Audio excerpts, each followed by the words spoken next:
Good morning, Year 10. Today we're going to be continuing with the transactional writing, which is just writing for a purpose, like letters, articles, persuasive writing, that sort of thing. Today we're going to be, or rather you are going to be writing an informative newspaper article. But before we get to that, I want you to list all the elements of Daft Forest, which are the persuasive techniques, and you can do that from memory, please. Thank you. Then on to the next slide.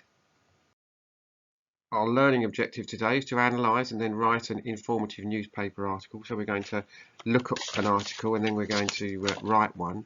And then your title is Informative Writing, a Newspaper Article.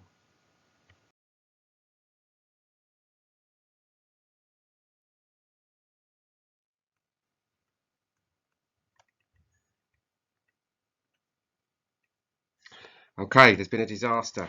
There's been a fire. It's damaged the building site where your construction team has been making preparations for starting the building of the theme park. And you have to decide, obviously you've got to imagine this. What has happened? When did it happen? Where exactly did it happen? Who was involved or witnessed it? Why did it happen? And how did it happen? So just write a brief sentence after each one of those. You don't have to go into massive detail. Just what has happened. There's been a massive fire at the building site. When did it happen? Last night. Where exactly did it happen? When it started around by the gas tanks, which then exploded or something. So just a little sentence that answers each of those questions. Now you've got a whole bunch of witnesses here. I want you to choose at least three. So three is the minimum. You can have more. You're going to interview them about what they know about the incident. Make some notes about their observations. These will be incorporated into the article. They need to help answer what, when, where, who, why, and how. So I would say pick three and get them to divide up the what, where, when, who, why, and how between them. So that'll take you 15 minutes. Okay. I've attached an article and it's called, to Classcharts that is, it's called UK Embassy Diplomat Found Dead in Beirut. So answer the following questions.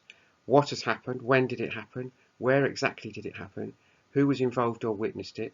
Why did it happen? And how did it happen? So I want you to go through the article. You don't need to write these down. Just highlight the answers to those questions in the article. That's probably going to take you between 10 and 15 minutes. Now you have to get your information into the right order, really. It says organise your research task, but but really you're just getting the information into the right order. So what is the most important information, and what is the next piece to get them listed down? Which is the most important? If anyone was hurt, that would obviously be the most important. If no one was hurt, it would probably be, how much damage there is. If you read the opening two paragraphs of the article, you would see that the whole story is covered. The rest of the article builds on some points to give further information. In order of importance, you would also include some comments from the witnesses you have interviewed. How will you organise your information? Create a plan for the article. Just do a mind map, right, of all the things you're going to include in the article. I mean, the list of importance is entirely subjective. It's up to you, isn't it? So don't overthink that. Create a plan for the article. You write it up for the next lesson.